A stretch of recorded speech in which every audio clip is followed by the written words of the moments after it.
kita akan melihat keyakinan kelas kita, yaitu kelas 6B yang anak-anak sudah sepakati bersama, yang sudah kita buat bersama. Bukan Pak Guru yang membuat ini keyakinan kelasnya. Ada berapa keyakinan kelas anak-anak? 5.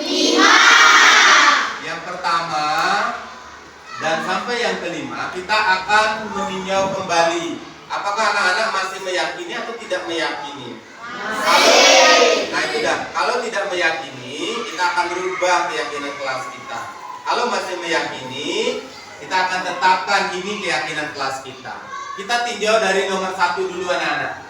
Apa keyakinan kelas kita yang pertama anak-anak? Menjaga kebersihan dan keamanan kelas. Ya, menjaga kebersihan dan keamanan kelas. Apakah keyakinan yang nomor 1 ini anak-anak masih yakini? Apa perlu kita rubah? Masih anak-anak? Masih. Jadi kita tetapkan ya yang nomor 1. Kemudian yang nomor 2, apa keyakinan kelas kita? Disiplin waktu, berpakaian, berperilaku, dan disiplin segala hal. Nah, keyakinan kelas kita yang kedua, apakah anak-anak masih yakini? Masih. Apa perlu kita rubah, nak? Tidak. Baik, kalau tidak perlu kita rubah, kita lanjut ke yang nomor 3, apa keyakinan kelas kita? Menyenangkan. Apakah keyakinan yang ketiga menyenangkan itu masih anak-anak yakini? Masih. Jadi itu perlu dirubah anak-anak? Tidak. Baik, kalau tidak dirubah kita lanjut ke keyakinan yang ketiga. Apa itu anak-anak? Saling menghormati. Ya, saling menghormati. Apa anak-anak masih meyakini itu? Masih. Apa perlu kita rubah, nak? Tidak. Baik, jadi itu tidak perlu kita rubah. Kita lanjut ke yang terakhir ya. Apa keyakinan kelas kita anak-anak? Rukun. Baik. Nah, keyakinan kelas kita yang kelima itu perlu kita rubah anak-anak? Tidak. Anak-anak masih meyakini itu? Masih. Anak-anak masih mau semuanya ini dari nomor 1 sampai nomor 5 bersikap seperti itu? Mau. Mau tidak? Mau. Baik, jadi keyakinan kelas kita yaitu kelas 6B itu masih tetap sama anak-anak ya. Jadi peninjauan kita itu masih tetap. Ini keyakinan yang masih kita percaya, masih kita yakini, masih bisa kita lakukan, laksanakan. Ya, pahami itu nilai-nilainya anak-anak ya. Ya, terapkan itu di kelas kita ya. Ya anak-anak. Ya. Jadilah generasi emas, cerdas berkarakter itu kita. Anak-anak semua,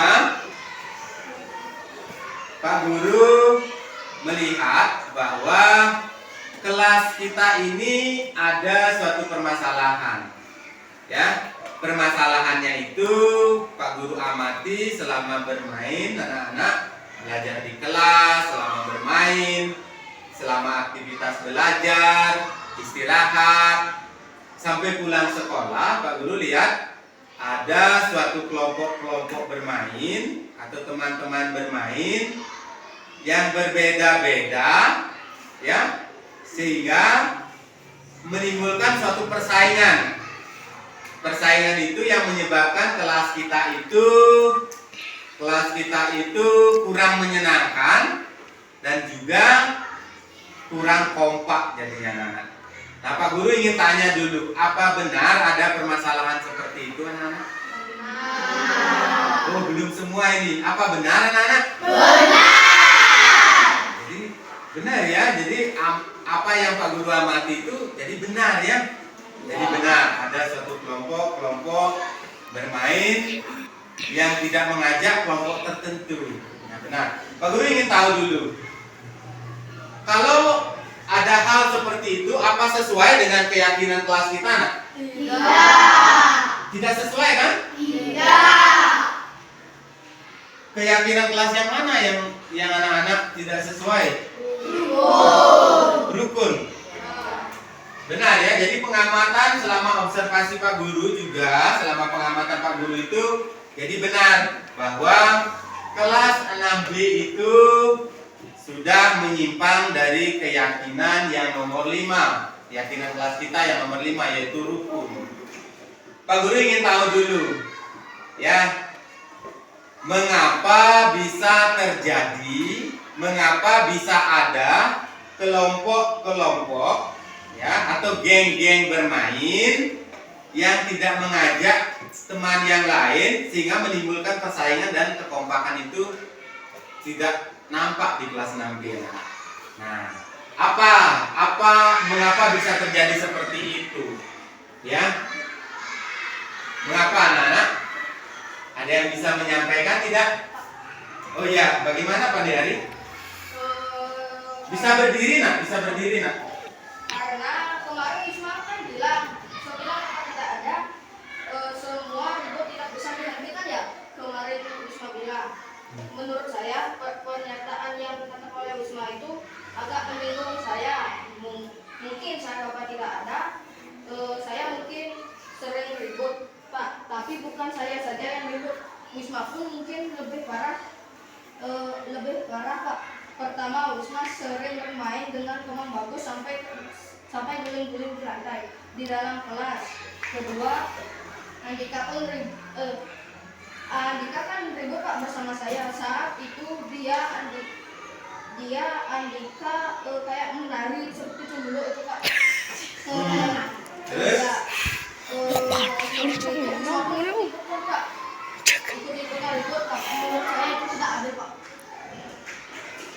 Itu. Baik, terima kasih Pak Deari. Nah, jadi itu ya salah satunya mengapa bisa terjadi kelompok-kelompok. Oke, baik. Ada yang lain ingin menyampaikan sesuatu anak-anak mengapa bisa terjadi kelompok-kelompok atau geng-geng bermain? Silakan disampaikan anak-anak. Ada yang lain nak? Itu baru satu orang ya menyampaikan. Yang lainnya? Silakan. Ada yang lagi nak? Ya silakan. Permasalahan di kelas ini yang membuat kelas ini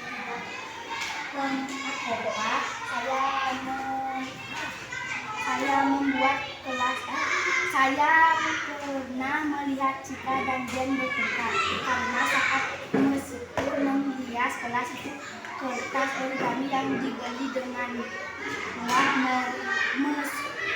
meske itu hilang Pak, tapi bisa didapatkan kembali dan masalahnya adalah saat kertas origami itu hilang, Jen menganggap Citra tidak bisa menjaga barang itu, tapi Citra juga menganggap uang yang diberikan oleh Jen itu tidak ikhlas Pak, tapi kan uang itu masih ada sisa. Citra pun mengambilkan uang itu kembali kepada Jen, tapi Jen tidak mau mungkin itu Pak. Baik, terima kasih ya. Jadi baru 2 orang yang menyampaikan mengapa hal itu bisa terjadi. Ada yang lain tidak anak-anak? Baru 2 orang. Masih ada yang lain? Tidak ada. Kelompok ini masih ada? Tidak ada. Kelompok ini? Kelompok ini? Tidak ada. Oke, baik. Baik anak-anak semua, sudah ada 2 yang menyampaikan kenapa kelas kita bisa terjadi tidak kompak yang menyebabkan tidak nyaman dalam belajar. Ada tidak yang lain? Ada tidak yang lain? Sampaikan saja, jujur saja. Tidak apa-apa, sudah dengan Pak Guru. Kita satu kelas ini satu keluarga. Ada anak-anak? Tidak. Jadi 2 permasalahan. Oh ternyata banyak ya, setelah gini ada 2 permasalahan. Ya, 2 permasalahan. Kita selesaikan satu per satu ya. Kita selesaikan satu per satu. Baik. Kita lihat permasalahan yang pertama, yaitu yang menyebabkan kelas kita tidak kompak, adanya kelompok-kelompok itu yang disampaikan oleh Andi Ari tadi ya. Ya, kita selesaikan bersama-sama anak-anak. Jadi permasalahan yang disampaikan oleh Pandi Ari ya. Nah, yang diselesaikan oleh permasalahan yang dialami oleh Pandi Ari yaitu karena adanya ketersinggungan. Ya, bahkan yang melaporkan itu juga sama sebenarnya juga ikut ribut. Kan seperti itu benar Pak ya? Nah, baik. Baik, terima kasih anak-anak. Kita akan selesaikan ini, ya. Dari permasalahan yang dialami oleh Pandi Ari dan juga Wisma, gitu ya. Karena Wisma yang Pak Guru ingin tahu dulu apa Wisma benar itu yang Wisma pernah melaporkan dengan Pak Guru seperti itu yang disampaikan oleh Pandi Ari. Yang kemarin juga Pak Guru sudah dengar, benar kan Wisma ya? Nah, jadi benar ya. Jadi seperti itu laporan Wisma memang benar yang sudah disampaikan oleh Pandi Ari, tapi ternyata membuat ketersinggungan Pandi Ari yang sebenarnya juga Wisma ikut bikin ribut di kelas. Baik anak-anak. Apakah sikapnya seperti itu? Ya, sikapnya Pandi Ari, sikapnya Wisma dan teman-teman yang ikut ribut itu sesuai dengan keyakinan kelas kita? Tidak sesuai, kita sudah tahu ya. Tidak sesuai dengan keyakinan apa anak-anak? Disiplin tidak sesuai. Ada lagi yang tidak sesuai lagi anak-anak? Apa? Rukun tidak sesuai. Jadi Hari sudah tahu rukun tidak sesuai, Wisma juga tahu rukun tidak sesuai dan disiplin tidak sesuai. Nah, jika ada permasalahan seperti itu bagaimana seharusnya? Ya, bagaimana seharusnya menyelesaikan? Menurut Pandi Ari bagaimana cara menyelesaikannya? Meminta maaf. Saya seperti menyalahkan Wisma. Mungkin saya harus minta maaf. Begitu. Jadi Pandi Ari yang mau minta maaf yang sebenarnya juga kita kan sama-sama ribut. Betul ya? Kalau menurut Wisma bagaimana cara menyelesaikan permasalahannya Wisma? Saya mau saya mau pas aku lihat ada yang ribut mau dari kasih pelajaran bisa yang udah kendali saya minta maaf bersama Pendali. Begitu. Teman-teman yang lain. Jadi minta maaf juga? Ya.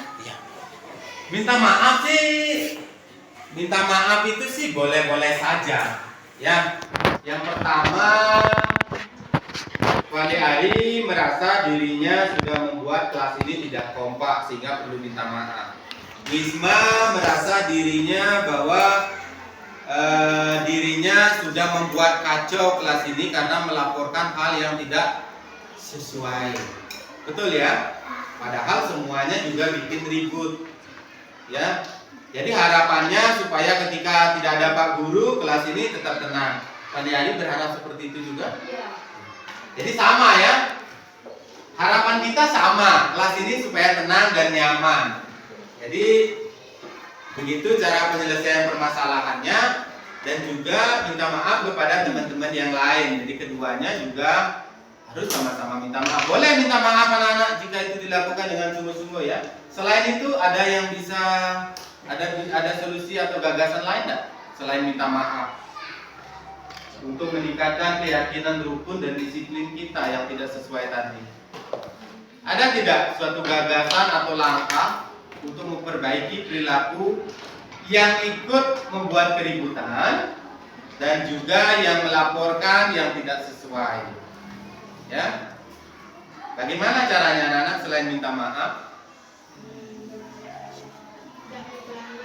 Di mana? Tidak mengulanginya lagi. Ya, tidak mengulanginya lagi. Boleh, tidak berjanji ya. Berjanji tidak akan mengulanginya lagi.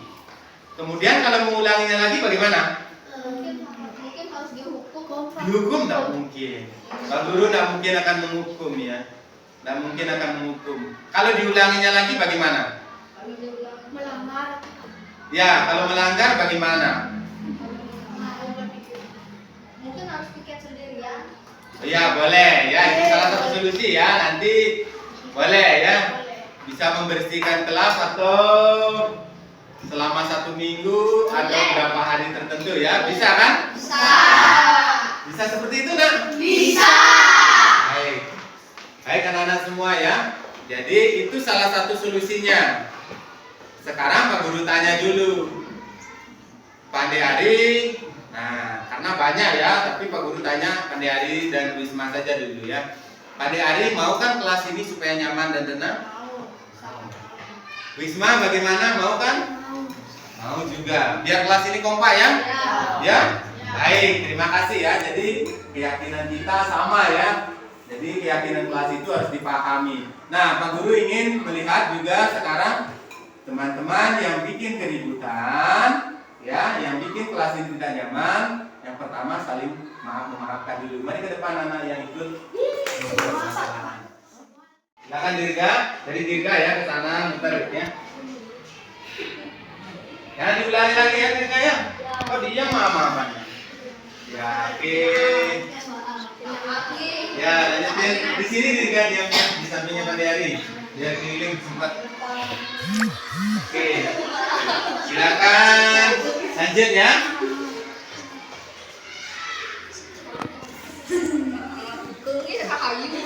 Ya, lanjut.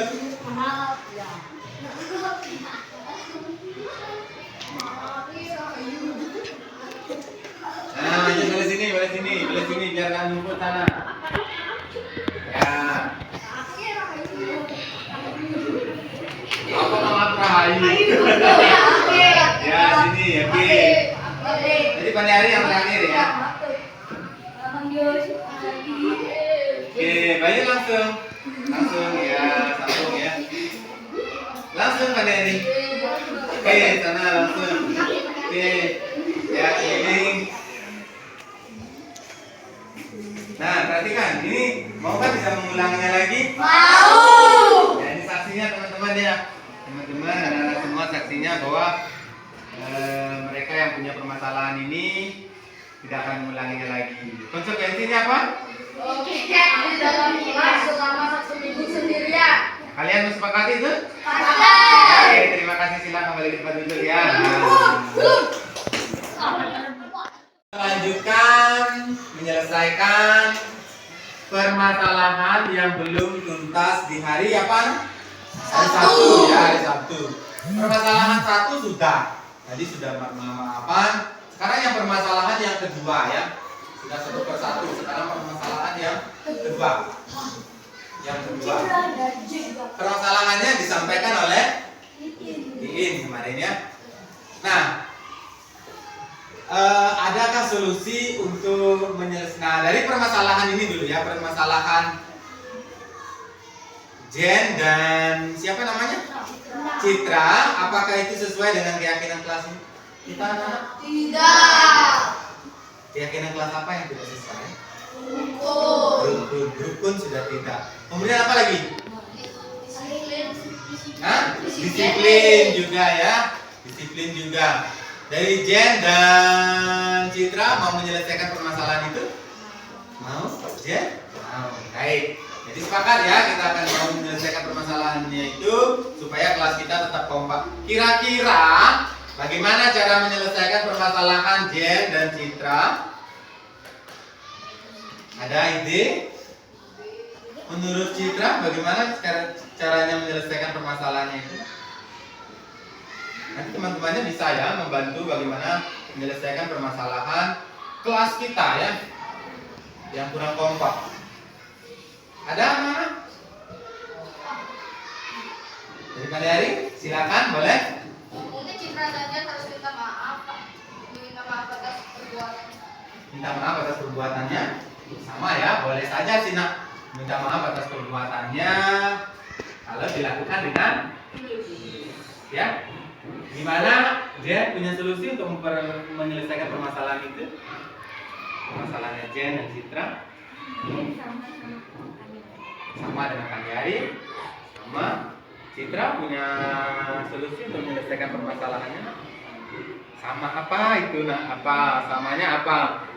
Disorot ya nanya. Apa? Minta maaf. Ada ide lain tak? Ada cara lain tak? Ada ide atau gagasan lain tak selain minta maaf begitu? Ya, di mana kira-kira? Tidak mengulanginya lagi. tidak mengulanginya lagi. Oke, boleh sih. Tidak mengulanginya lagi, tapi harus betul-betul itu dilaksanakan. Jen dan Citra punya ide lain nggak? Untuk menyelesaikan permasalahannya. Kita tidak akan mencari siapa yang benar, siapa yang salah, tapi kita cari solusinya, anak-anak. Selain minta maaf, tidak mengulanginya lagi, apa lagi nak? Ada lagi mungkin? Jen ada lagi? Tidak? Citra ada lagi? Ada teman-temannya bisa membantu dah supaya kelas kita ini tetap kompak anak-anak. Siapa lagi yang ingin menyampaikan? Ya boleh lagi Pandeyari. Mungkin untuk Citra di permasalahannya kan apa namanya kertas origami yang dibeli itu kan hilang Pak. Mungkin Ya. untuk kan Citra yang apa namanya menjaga itu. Mungkin untuk Citra lebih bisa menjaga barang yang sudah dibeli menggunakan uang sumbang. Oh, harus lebih menjaga ya. Kemudian harus lebih menjaga. Jadi tidak mengulanginya, harus lebih menjaga. Kalau dari Jen bagaimana Jen? Apa lagi langkahnya untuk menyelesaikan permasalahan ini selain minta maaf? Kira-kira solusinya itu ya, solusi, bukan kita mencari dia yang salah Pak, saya tidak mau. Nah, bukan begitu. Ada lagi? Kira-kira nak?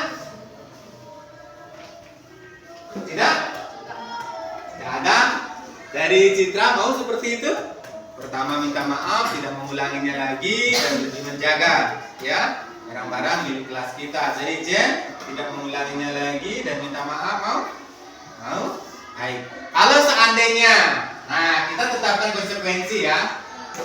Karena sudah berjanji tidak akan mengulanginya lagi. Kalau diulanginya lagi bagaimana? Nah, tunggu dulu. Ada hasilnya di mana? Di halaman. Bukan di kelas ya, di halaman. Kalau dari Jen bagaimana Jen? Mau seperti itu?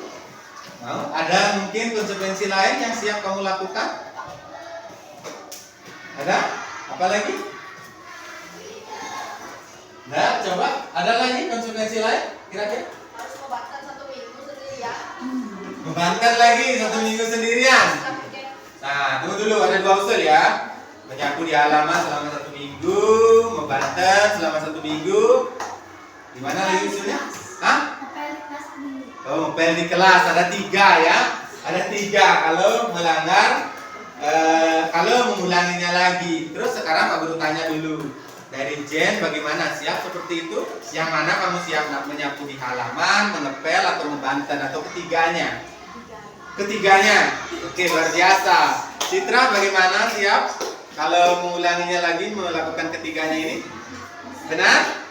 Boleh, bagus sekali ya. Jadi ingat ya anak-anak supaya kelas kita kompak. Jadi sudah disepakati itu konsekuensinya. Kalau diulanginya lagi antara permasalahan antara Jen dan Citra, jadi itu konsekuensinya. Nah silakan Jen dan Citra untuk ke depan. Ya, minta maaf dan berjanji tidak akan mengulanginya lagi. Ya. Anak-anak saksinya ya. Ya. Siapa lagi yang ikut permasalahannya ini? Indriani. Iin, lagi nah. Baik anak-anak semua, ini teman-temannya. Sekarang Pak Guru tanya dulu. Mau tidak selesaikan permasalahan dengan minta maaf? Mau. Anak-anak yang lain jadi saksi ya? Ya. Mau tidak akan mengulanginya lagi? Mau tidak akan mengulanginya lagi? Anak-anak tidak akan mengulanginya lagi? Jangan mengulangi lagi seperti itu ya, supaya kelas kita apa? Nyaman ya. Kemudian konsekuensinya kita tetapkan. Jika diulangi lagi, 1 berberapa ini ya, berenam ini menyapu di kelas di halaman sendirian 1 minggu, bergiliran ya, sendiri-sendiri, kemudian membanten sendiri-sendiri 1 minggu, dan juga mengepel di kelas 1 minggu. Berenam ini ya. Nah, siap seperti itu? Siap. Anak-anak yang menetapkan konsekuensinya. Baik, silakan bermaaf-maafan anak-anak dari Dewi ya. Nah, harus kompak ya. Baik, keliling, kompak. Baik. Ya. Nggak boleh ulanginya lagi. Silakan sambung langsung ya, dan Pak sambung langsung ya. Baik. silakan yang sudah duduk dulu. Duduk kembali. Sekarang anak-anak Pak Guru ingin tanya dulu ya. Pak Guru ingin tanya dulu. Pak Guru ingin tanya, bagaimana perasaan kalian anak? Gimana rasanya? Ada nggak beban lagi? Sudah merasa nyaman tidak? Pak Guru dengar tadi anak-anak nyanyi bersama-sama itu kan bagus ya. Kalau kompak itu lebih bagus anak-anak. Ada beban. Ya sama ketika Pak Guru punya permasalahan kita selesaikan bersama. Benar anak-anak sudah merasa nyaman? Sudah. Luar biasa. Tepuk tangan buat kita semua. Generasi emas, cerdas berkarakter itu kita. Berjuang dan harus berani. Kita terus torehkan prestasi. Untuk melengkapi tugas-tugas di diklat guru penggerak, Nike ada tugas yaitu pengemasan. Salah satu materinya itu adalah implementasi budaya positif. Nah, budaya positif ini barangkali di sekolah juga sudah diterapkan, namun belum disadari. Nah, ketika penerapan itu juga dibarengi dengan kesadaran dan juga dengan pemahaman, rasanya akan lebih optimal. Dan materi ini sangat baik sekali dan luar biasa, Pak. Apalagi di platform Merdeka Mengajar juga ada modulnya juga, yaitu budaya positif. Jadi rencananya karena saya sudah punya pengalaman untuk menerapkan budaya positif, saya akan mengimaskan rencananya Pak ke guru-guru di sekolah supaya juga bisa ikut menyadari akan pentingnya juga tetap melaksanakan menerapkan budaya-budaya positif di sekolah ataupun di kelas secara khusus. Nah, budaya positif itu merupakan penerapan nilai-nilai kebajikan yang secara universal. Jadi salah satunya yaitu tentang materinya tentang disiplin positif, kemudian teori motivasi, kontrol diri, keyakinan kelas, dan yang terpenting itu adalah cara-cara menangani suatu permasalahan murid yang mencerminkan budaya-budaya positif. Nah, kan dia rencana tiang Pak dari Bapak nanti kan tas izinnya minta izin ya gitu ya kan. Yang dari Bapak sebenarnya kalau ada seorang guru yang ingin maju, Bapak secara pribadi dan secara kedinasan Bapak hanya mendukung hal-hal itu. Apalagi seperti yang bilang tadi bahwa itu adalah mendukung budaya positif. Nah, inilah yang memang Bapak inginkan supaya apapun yang terjadi di sekolah ini menuju ke arah positif, dan termasuk juga memberikan kepada anak-anak yaitu bagaimana teori-teori membudayakan. Pokoknya hal-hal yang positif harus diterapkan di sekolah ini. Itulah intinya. Ya, Ini terima kasih kalau kantor Pak, mungkin nanti yang minta waktu juga dengan guru-guru yang lain kenapa ya untuk pembahasannya, siapa tahu pasti ini materinya akan sangat bermanfaat. ya. Oke. Silakan langsung aja nanti sama teman-teman. Terima kasih. Selamat pagi Bapak Ibu semua. Om Swastiastu. Bapak Ibu, pada kesempatan yang baik ini saya mengucapkan salam dan bahagia Bapak Ibu yang guru-guru hebat. Kita sebagai guru belajar untuk mengajar. Nah, bagaimana sebenarnya penerapan budaya positif di sekolah? Ini materi ini saya bawakan sebagai lanjutan dari diklat mengikuti calon guru penggerak. Dan materi ini sebenarnya juga ada di platform Merdeka Mengajar, yaitu modul terakhir. Sudah sampai di sana Pak Ibu? Belum ya, ada apa-apa. Jadi semoga ini bisa membantu nanti meningkatkan pemahaman Bapak Ibu dalam memahami materi menerapkan budaya positif di sekolah. Nah, untuk yang pertama, saya ingin tahu dulu bagaimana pendapat Bapak Ibu, apakah setuju dengan pernyataan? Ada 3 pernyataan. Cukup jawab iya atau tidak. Itu saja. Yang nomor 1, hukuman dapat mendisiplinkan anak. Yang jawab ya, coba angkat tangannya. 3 orang ya, 4 orang iya.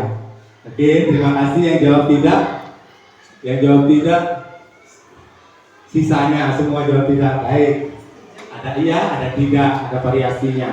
Yang kedua, pemberian hukuman dengan hal positif seperti membaca atau membersihkan halaman sekolah dapat meningkatkan disiplin anak. Menurut Bapak Ibu, ini iya atau tidak, setuju atau tidak? Yang jawab iya. Masih ada juga. 1, 2, 3, 4, 5, 6, 7. Oke, 7 orang. Yang jawab tidak, 3 orang. Ada juga ya, bervariasi. Yang ketiga, memberikan penghargaan dapat meningkatkan motivasi belajar anak. Pemberian penghargaan kepada anak dapat meningkatkan motivasi belajar anak. Ya atau tidak? Ya. Yang ya siapa? Oh, Pak Iri belum. Pak Iri gimana? Tidak. Tidak katanya. Baik, sudah ada variasi, artinya ada ya, ada tidak. Nah, bagaimana sebenarnya ini ya? Hukuman dan penghargaan itu. Nah, setelah kita memahami materi ini, kita akan tahu apakah benar pemberian hukuman ataupun pemberian penghargaan itu bisa meningkatkan motivasi anak. Nah, kita eksplor dulu materinya. Yang pertama itu saya menyajikan ada 6 materi. Yang pertama adalah disiplin positif dan nilai kebajikan universal. Yang kedua, teori motivasi, hukuman dan penghargaan, restitusi. Yang ketiga, keyakinan kelas. Yang keempat, kebutuhan dasar manusia dan dunia berkualitas. Yang kelima, restitusi, yaitu 5 posisi kontrol. Dan yang terakhir, yaitu segitiga restitusi. Apa sebenarnya disiplin positif itu, Bapak Ibu? Yang kita ketahui adalah kita itu tidak bisa mengontrol orang lain. Hanya diri kita sendiri yang bisa mengontrol diri kita sendiri. Jadi kita tidak bisa ingin menjadi seperti apa orang lain, itu tidak bisa. Sehingga makna disiplin positif, makna kata disiplin ya dalam hal ini adalah belajar kontrol diri dengan menggali potensi kita agar tercapai tujuan mulia, yaitu menjadi seseorang yang kita inginkan berdasarkan nilai-nilai yang kita hargai.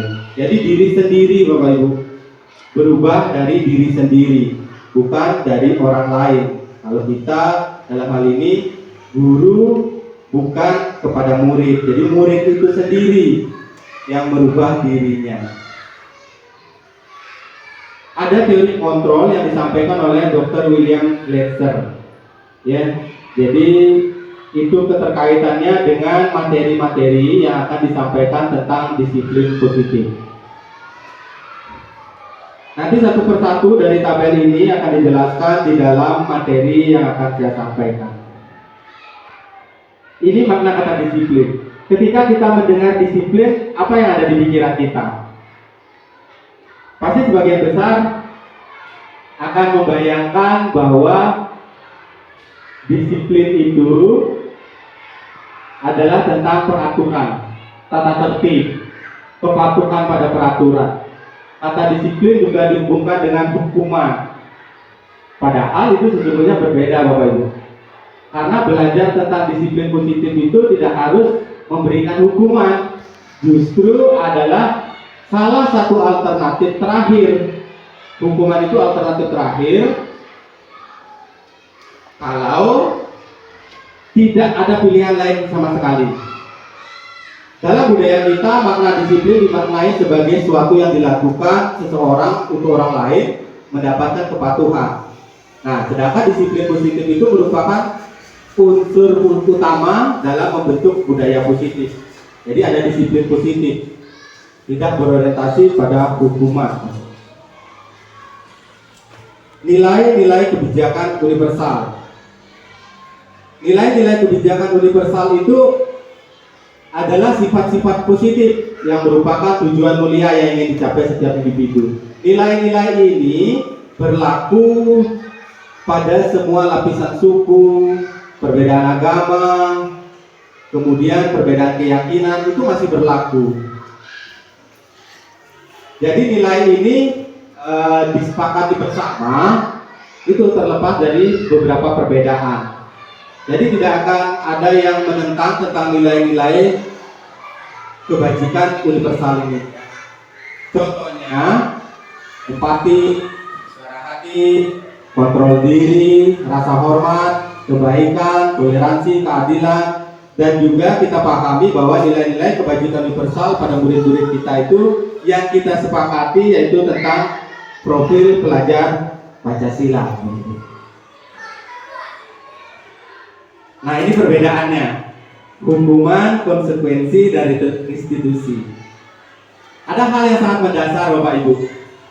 Hukuman itu diidentitaskan sebagai hal yang gagal, sedangkan konsekuensi dan restitusi itu adalah identitas yang sukses.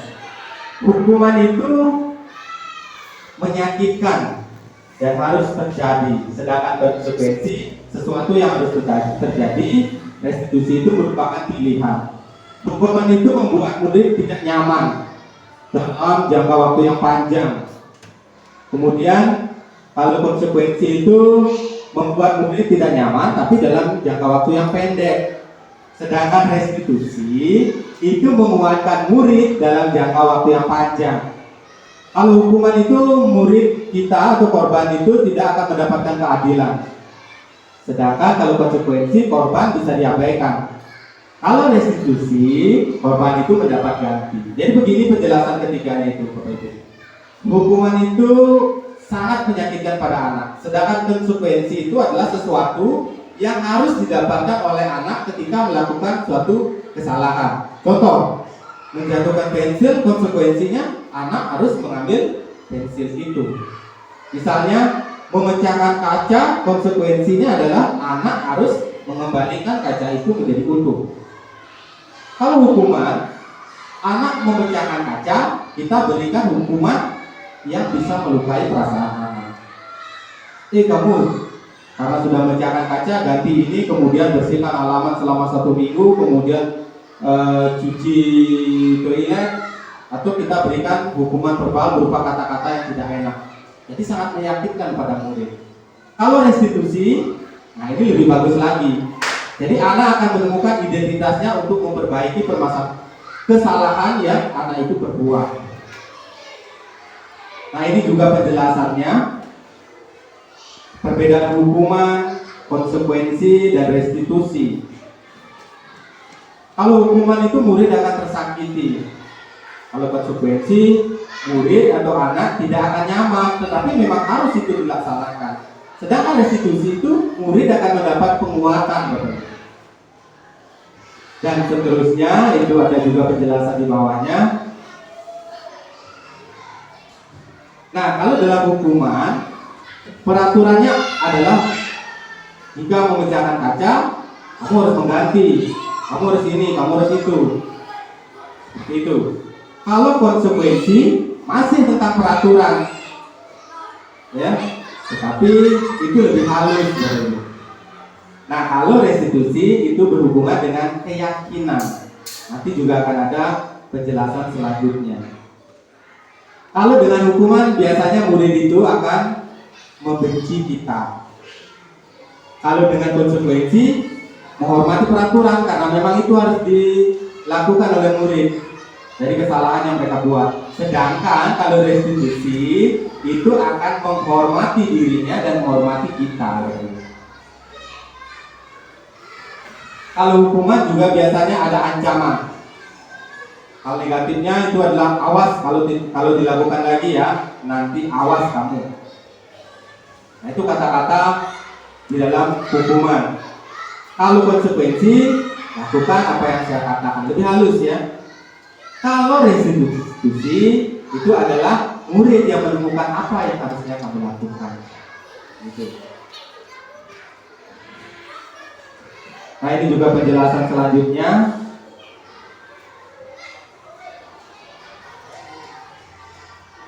Nah, ini yang terpenting, dampaknya pada murid apa? Kalau kita memberikan hukuman, Bapak Ibu ya, dampaknya itu murid akan marah, merasa bersalah, rendah diri, bisa mengasingkan diri, tidak mau berteman dengan teman yang biasanya.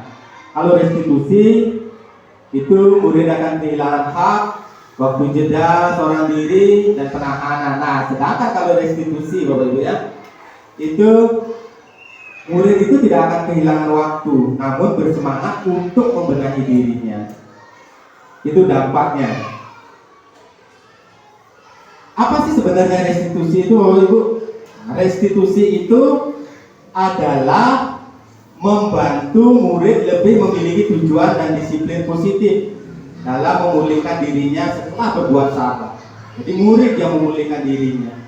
Melalui restitusi, ketika murid berbuat salah, guru akan menanggapi dengan cara yang memungkinkan murid untuk mengevaluasi internal tentang apa yang mereka lakukan.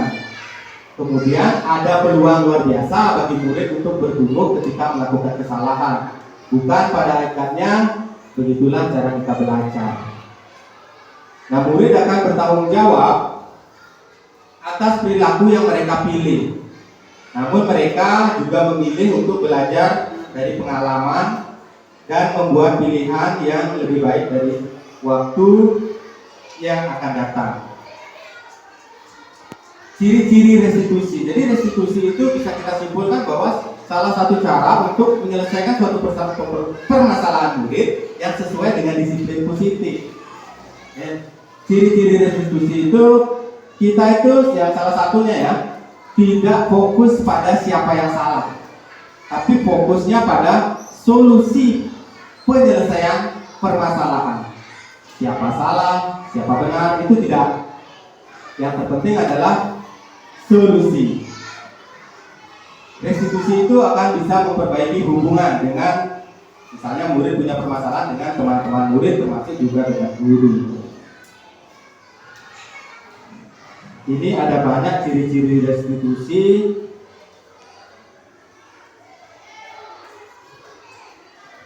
Nah, coba bisa dibaca tidak? Sakit matanya kalau itu dibaca ya. Bisa ya? Baik.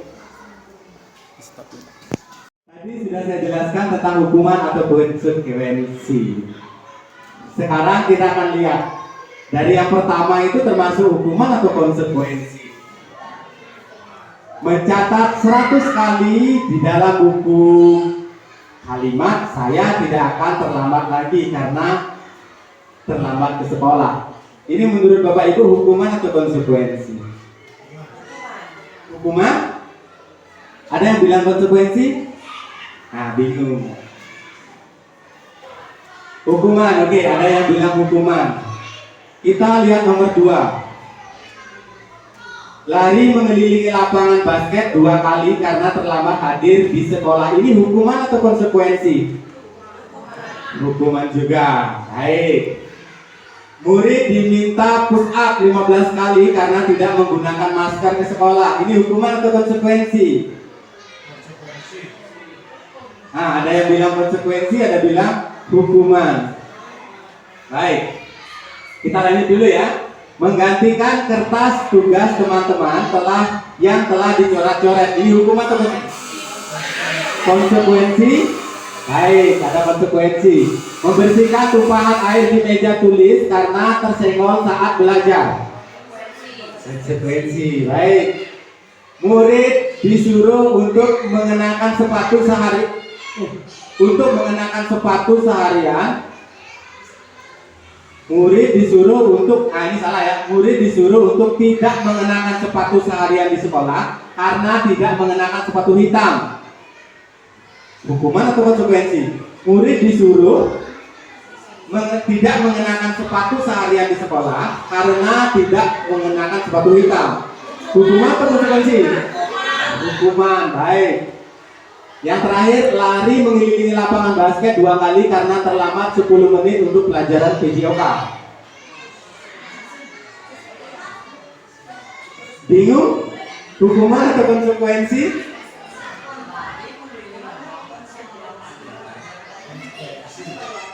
Ada bilang konsekuensi? Konsekuensi sepakat?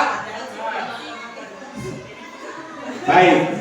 Masih bingung membedakan hukuman dan konsekuensi Bapak Ibu.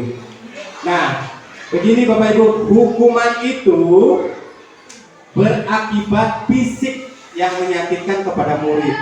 Sedangkan konsekuensi itu hal yang memang harus terjadi ketika murid melakukan kesalahan. Ya. Jadi yang pertama itu adalah memang betul hukuman, tidak ada hubungannya ya. Hukuman yang pertama. Yang kedua itu juga hukuman. Yang ketiga itu adalah hukuman. Dan yang keempat itu adalah konsekuensi. Siapa yang mencoret itu yang bertanggung jawab. Kemudian yang menumpahkan air di meja yaitu yang bertanggung jawab. Nah yang terakhir kenapa konsekuensi ya? Padahal itu berhubungan dengan fisik.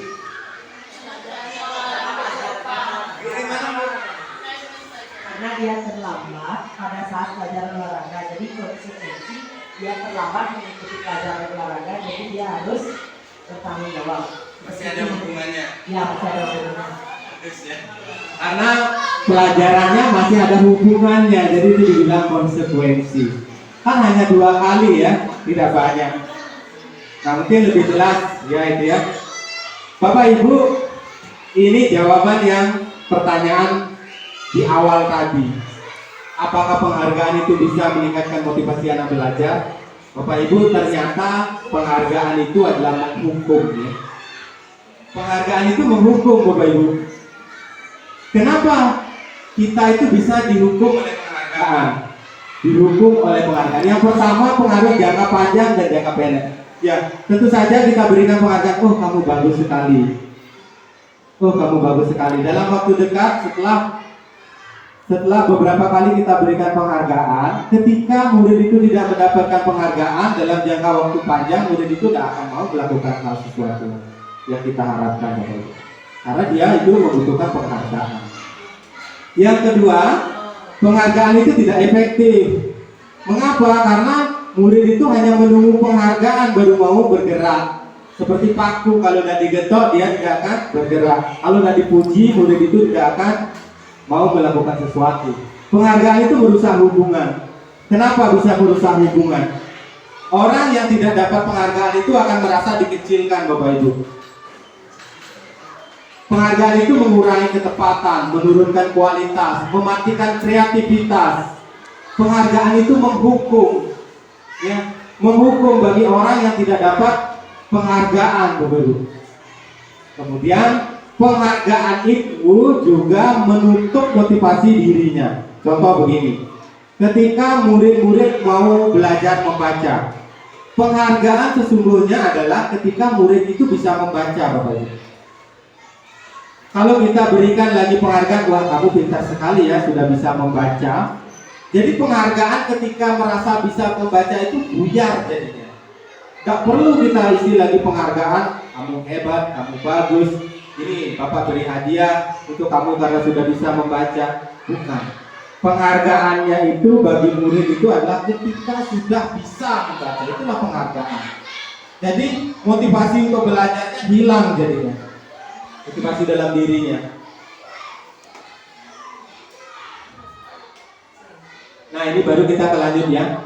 Mengapa tidak peraturan? Mengapa harus keyakinan kelas? Ya, mengapa tidak peraturan? Kita kan sudah punya peraturan di sekolah, Bapak Ibu. Peraturan itu lebih kita internalisasi menjadi keyakinan. Jadi nilai-nilai dalam peraturan itu akan menjadi keyakinan. ketika diyakini oleh murid, sehingga nilai-nilai dalam diri murid itu bisa menegakkan peraturan, Bapak Ibu. Begini, misalnya mengapa kita memiliki peraturan harus menggunakan helm bila mengendarai kendaraan roda 2? Mengapa? Mengapa ada peraturan seperti itu? Untuk jadi ada nilai keselamatan. Ada nilai keselamatan. Mengapa kita memiliki peraturan 3M, menggunakan masker, cuci tangan, menjaga jarak? Karena kesehatan. Ada nilai kesehatan, bukan untuk menghindari hukuman. Kemudian mengapa kita memiliki peraturan harus datang tepat waktu pada saat mengikuti pelatihan agar tidak tertinggal? Ada yang lain tak? Agar tidak tertinggal, ya, tidak ketinggalan materi. Jadi ada manfaatnya dalam hal itu.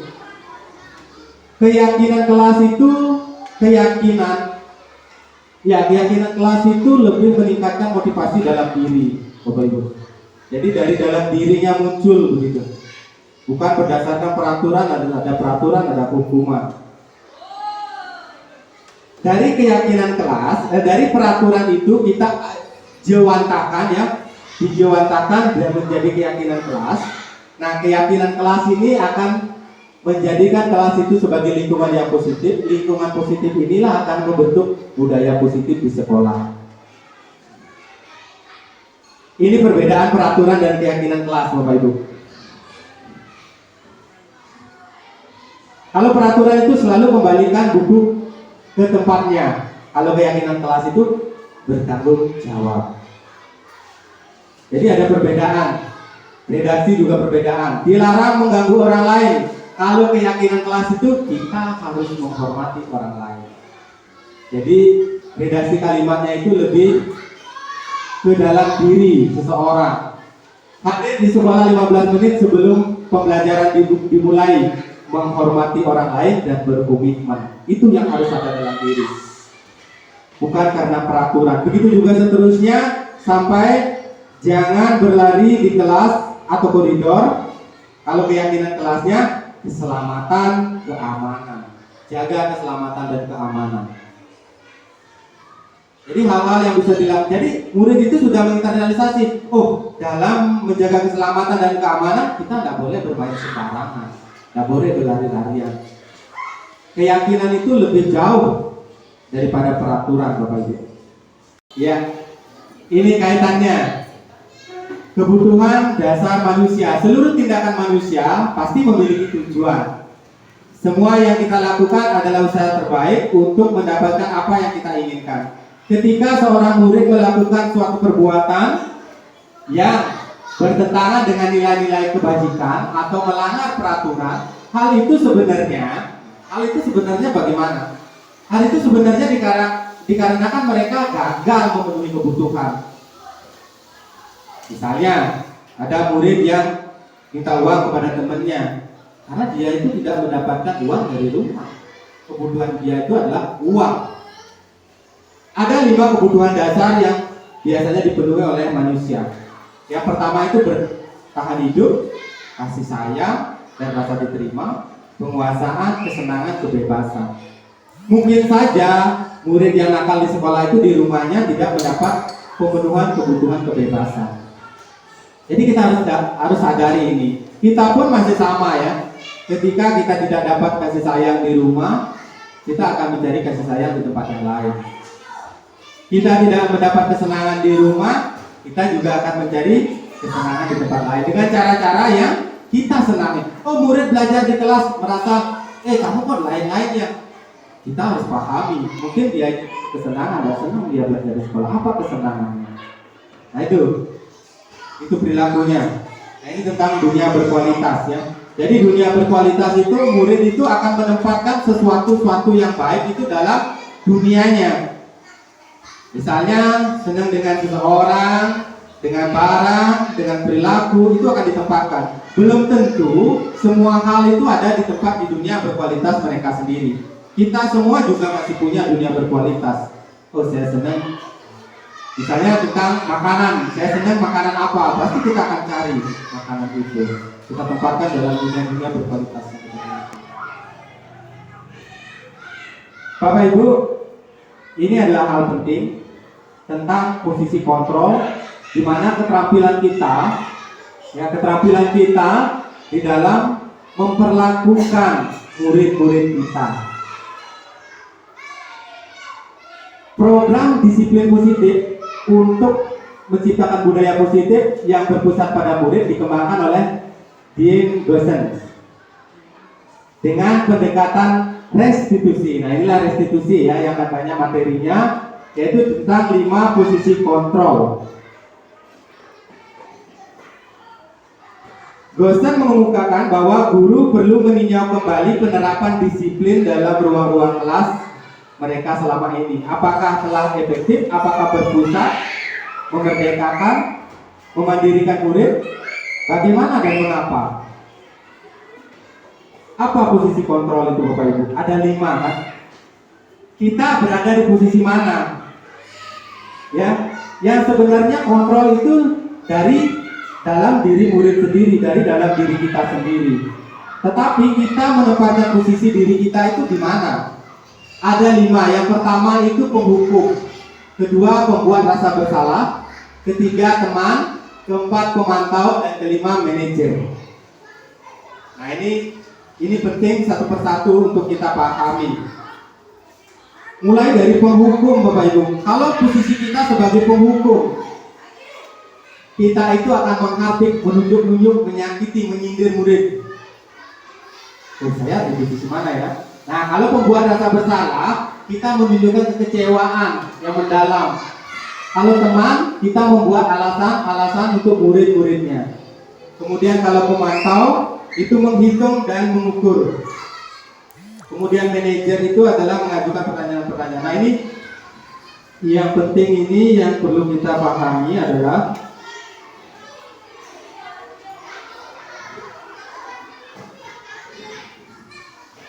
begini, yang ini Bapak Ibu. Ya, guru berkata, kalau posisi kita penghukum ya, kalau kamu tidak melakukannya, saya akan itu dihukum ya. Kalau kamu tidak mau seperti ini, kamu nanti akan dihukum. Kalau kamu tidak mau potong kukunya, kamu nanti akan tidak bisa ikut belajar. Kalau posisi pada merasa bersalah, kamu telah mengecewakan Bapak Ibu, Bapak jadi malu di hadapan kepala sekolah. Jadi itu adalah hal yang menyakitkan juga bagi murid Bapak Ibu. Kalau sebagai teman, lakukan ya demi Ibu, lakukan ya demi Bapak. Ya sudah, nanti Ibu bantu bereskan. Kamu masuk saja kalau ada siswa yang terlambat. Nah, kalau pemantau, apa peraturannya? Apa konsekuensinya? Kamu sudah tidak potong rambut dengan rapi, peraturannya apa? Konsekuensinya apa? Gitu. Nah, kalau restitusi, Bapak Ibu ya, kalau restitusi itu ini yang diajukan oleh guru ya. Apa yang kita yakini? Ini terkait dengan keyakinan kelas ya. Apa kamu sudah meyakini hal tersebut? Kalau kamu meyakini, maukah kamu memperbaikinya?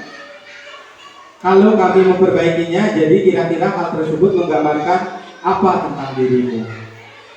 Jadi siswa sendiri yang diminta untuk menyelesaikan permasalahannya. Hasilnya juga kelihatan Bapak Ibu. Kalau menghukum murid, kalau posisi kita sebagai penghukum itu, murid itu akan pendendam, akan menyalahkan kita yang memberikan hukuman. Kalau membuat rasa bersalah, itu akan menyembunyikan, menyangkal, dan berbohong. Kalau kepada teman akan bergantung, Bu, saya digitukan oleh temannya Bu. Ya nggak apa-apa, kalau seperti itu terus kita menjadi teman, ya akan ketergantungan murid kita. Kalau posisi pemantau, kita sebagai penegak peraturan, kita akan dilihat, oh tidak ada ibunya, boleh kita bermain. Oh tidak ada gurunya, boleh kita berperilaku yang salah. Ada guru, kita tertib. Begitu kalau posisi pemantau. Sedangkan kalau restitusi, kita murid itu dari dalam dirinya akan dikuatkan watak dan karakter. Begitu.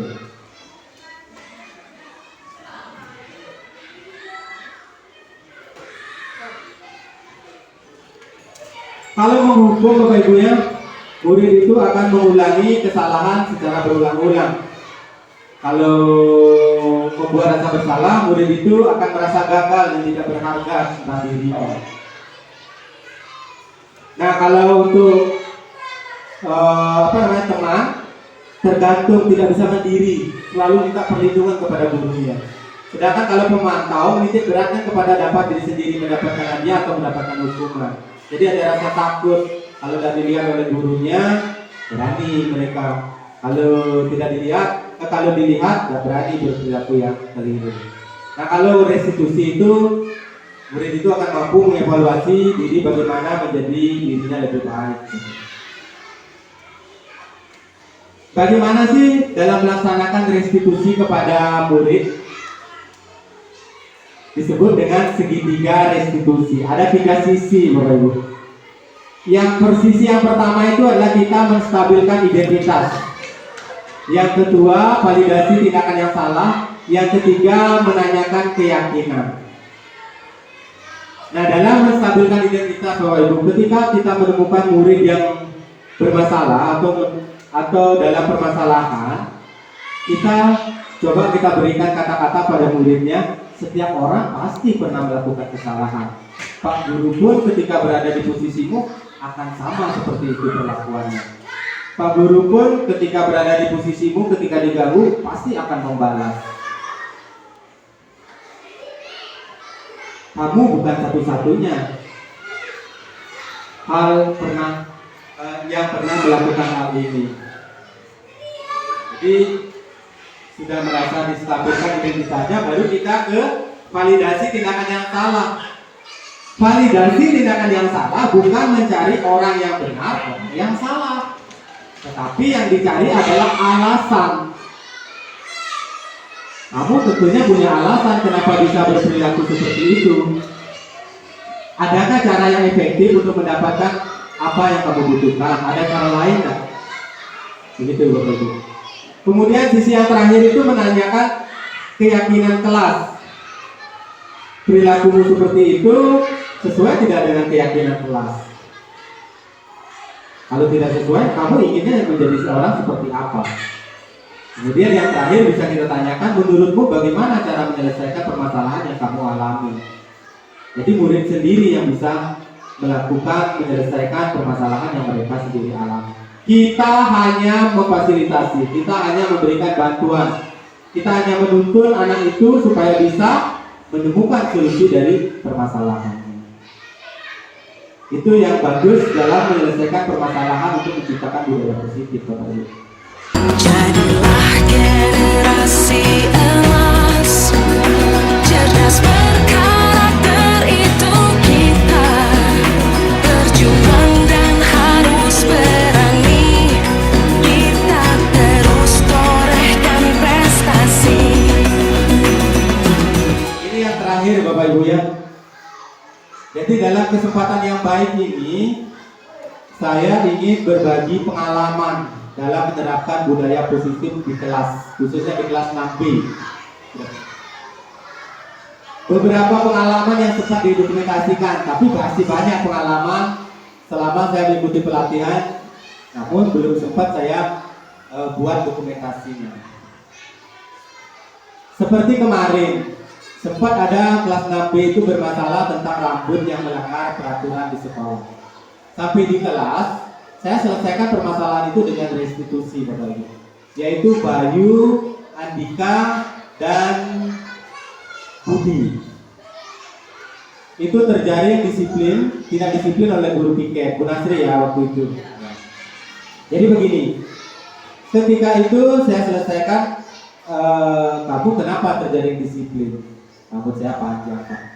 Kalau rambut panjang itu sesuai tak dengan keyakinan kelas kita? Dia jawab tidak.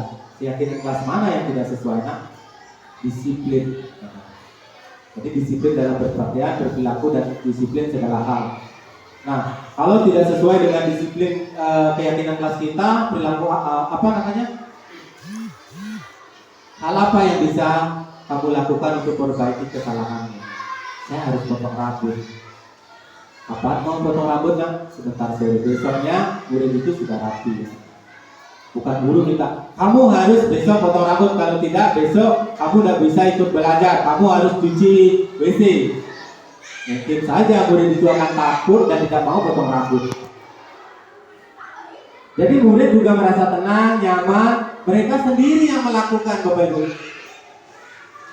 Kemudian pengalaman lain, ini kemarin mendapat laporan dari guru tutor bahasa Bali.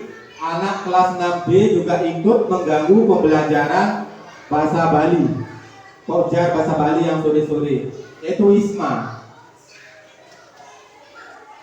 Wisma mengganggu adik-adiknya belajar. Jadi saya selesaikan permasalahannya dengan cara restitusi. Perasaannya juga sama. Mereka sendiri yang menyelesaikan permasalahan dan murid itu sendiri yang, nah ini saya bagikan aja langsung. Kemudian yang kedua, yang berikutnya di gambar ini adalah di kelas ini, di kelas 6B itu saya menemukan permasalahan tidak kompak. Murid menyampaikan permasalahan, murid sendiri yang menyelesaikan permasalahan itu. Hasilnya adalah mereka menemukan solusi dari permasalahan. Jadi kelas-kelas 6B itu menjadi kompak. Ini coba saya tunjukkan videonya. Ini tentang permasalahan dari Wisma yang Wisma alami. Ini melalui apa namanya? Segitiga restitusi.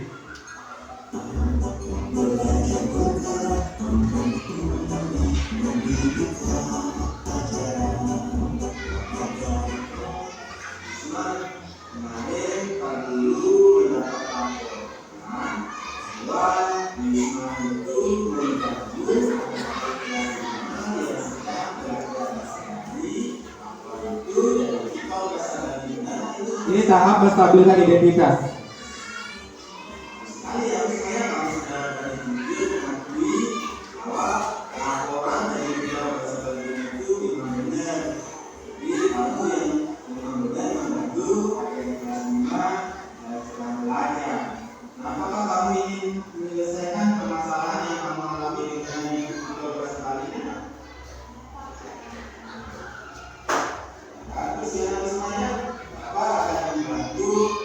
Pertama, saya memberikan penghargaan karena Wisma sudah mengakui kesalahannya.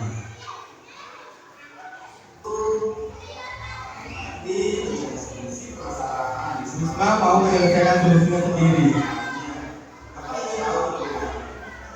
Apakah Wisma punya alasan mengapa Wisma itu berperilaku mengganggu adik-adiknya? Ini tahap validasi tindakan. Jadi kita tanya apa alasannya berperilaku seperti itu.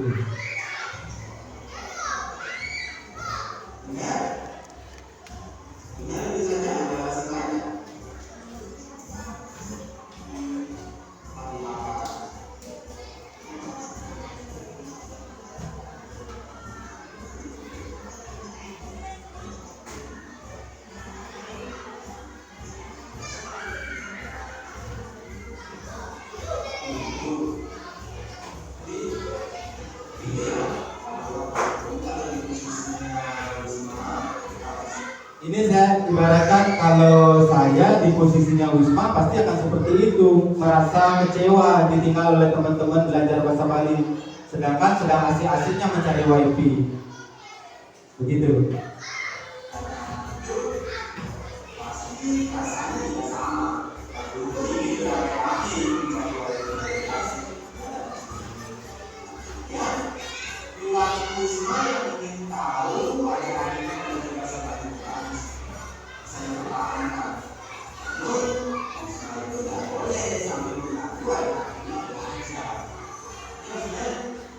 Ada perilaku yang perlu dipertahankan, itu saya pertegas kepada Wisma. Perilaku yang perlu dipertahankan itu adalah keingintahuan Wisma bagaimana adik-adiknya belajar bahasa Bali. Itu kita perkuat. Perilaku itu bagus, tetapi jangan sampai mengganggu adik-adiknya belajar. Nah, tahap yang terakhir yaitu menanyakan keyakinan dan mencari solusi, Bapak.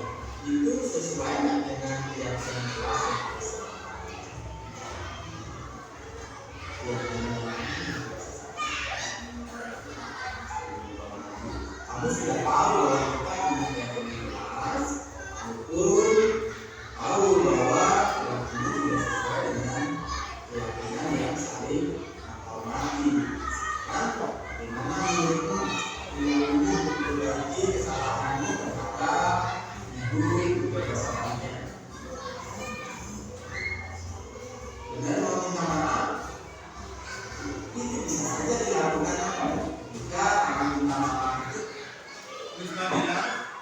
Wisma bilang untuk menyelesaikan permasalahannya dia mau minta maaf. Saya pertegas lagi, boleh saja itu dilakukan jika itu dilakukan dengan cara yang tulus. Saya gali lagi, ada hal lain yang bisa kamu lakukan untuk menyelesaikan permasalahannya.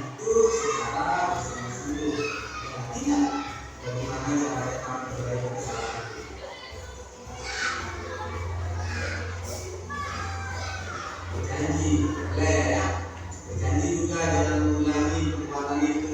Bagaimana kalau tahu nanti itu bahasa Bali itu dilaksanakan di luar jam sekolah, biar tahu bahwa Wisma itu memang betul sudah minta maaf dan menjadi pelajaran. Semua bertanya,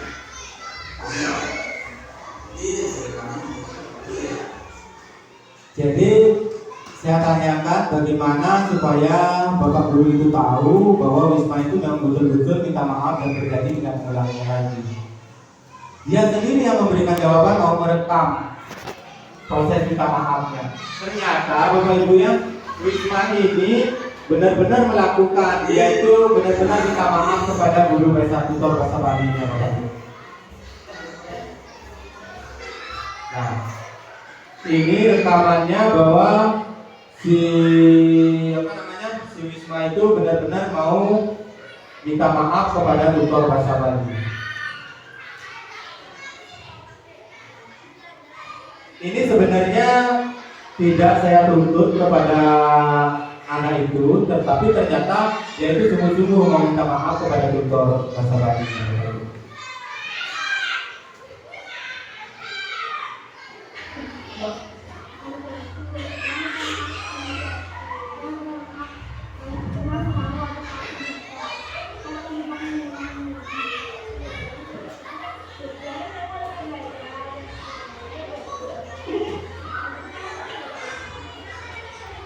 Jadi memang betul-betul tutor bahasa Bali-nya itu memaafkan perilaku Wisma dan bersedia untuk direkam tanpa campur tangan yang saya lakukan. Itu videonya dikirim.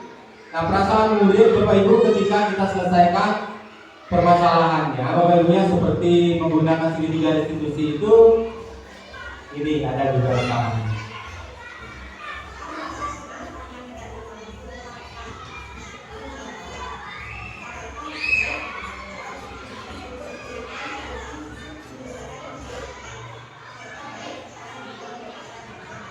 Murid itu merasa senang dan nyaman, tidak ada merasa tertekan,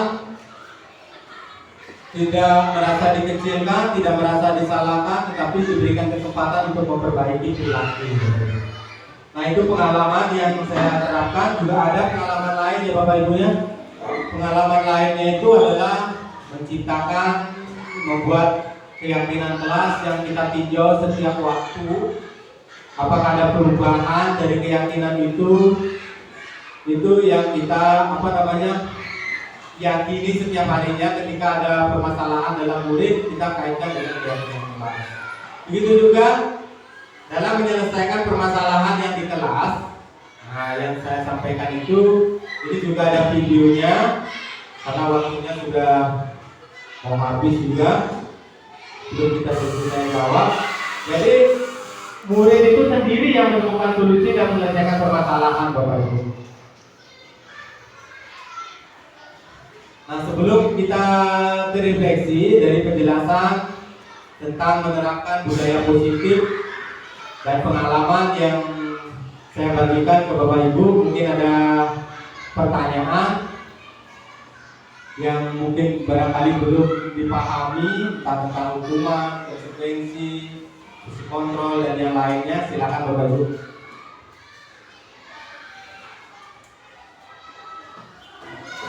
Ada pertanyaan? Ibu ada pertanyaan? Tidak. Bagaimana kira-kira ya?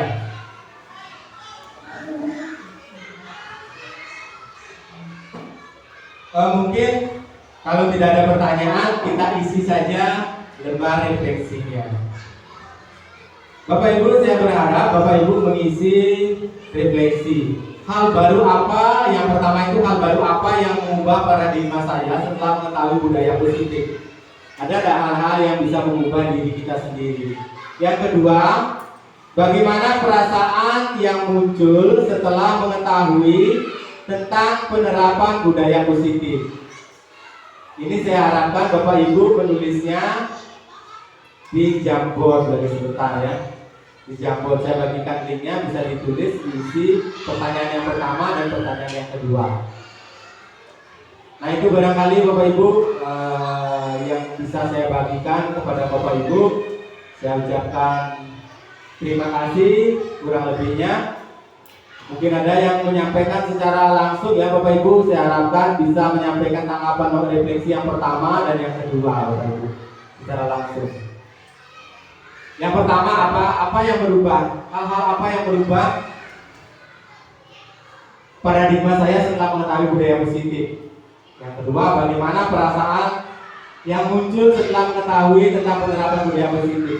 Kalau saya dulu ketika mulai belajar ini, yang mengubah itu adalah mengetahui bahwa penghargaan itu menghukum Bapak Ibu. Kemudian cara menyelesaikan suatu permasalahan. Kemudian perasaan yang muncul yaitu saya merasa diri saya itu dalam posisi kontrol yang sangat jauh. Masih dalam posisi kontrol sebagai penghukum, sebagai pemantau, dan jarang berada di posisi kontrol restitusi. Itu perasaan saya. Mungkin perasaan Bapak Ibu berbeda-beda. Mungkin ada yang mau menyampaikan, silakan. Ada? Hal baru apa yang dapat mengubah paradigma saya setelah mengetahui budaya positif? Nah ternyata banyak hal ya Pak Eka ya. Banyak hal yang baru yang dapat saya dapatkan setelah tadi pemaparan yang telah diberikan. Yang pertama, nah ternyata pemberian penghargaan itu tadi sudah dijelaskan oleh Pak Eka. Ternyata pemberian penghargaan yang sering saya lakukan kepada siswa saya itu ternyata memberikan apa tadi ya hal yang tidak baiknya. Ternyata itu adalah menghukum murid. Nah itu hal baru yang saya ketahui. Biasanya saya setiap muridnya ada yang lebih mampu dari murid yang lain, biasanya saya memberikan tepuk tangan, memberikan penghargaan. Ternyata hal itu malah membuat murid menjadi dia mau melakukan sesuatu agar dia mendapatkan penghargaan tersebut. Dan ternyata itu tidak cocok dia lakukan. Nah, jadi perasaan saya sekarang, saya merasa bersalah jadinya. Dan bagaimana sekarang untuk kedepannya saya akan setelah mendapatkan materi ini, saya akan mengubah pola pikir saya sehingga dapat mengubah hal tersebut menjadi yang lebih positif lagi. Ya, terima kasih. Mungkin itu saja yang dapat saya sampaikan. Terima kasih Bu Nasri, itu refleksinya benar ya. Kalau penghargaan secara terus-menerus dalam jangka waktu panjang itu sangat mengukur murid Bapak Ibu. Kemudian seperti contoh, kita memberikan hadiah pada saat kenaikan kelas. Yang sebenarnya itu ya membuat perasaan murid yang tidak dapat penghargaan itu merasa dikecilkan. Begitu sebenarnya penghargaan dalam berpengaruh dalam jangka waktu panjang. Terima kasih ya Bu Nasri ya. Jadi mari kita sama-sama berubah menuju hal yang lebih baik. Baik Bapak Ibu, lagi sebentar saya harapkan juga mengisi refleksi di dalam jamboardnya. Sebentar linknya saya bagikan supaya juga ada dokumentasi bahwa setelah mengikuti sesi berbagi ini ada hal-hal baru dan perasaan Bapak Ibu bagaimana. Nah kemudian itu saja yang dapat saya bagikan Bapak Ibu. Barangkali kurang lebihnya saya mohon maaf dan terima kasih Bapak Ibu sudah mengikuti sesi ini dengan baik. Saya tutup.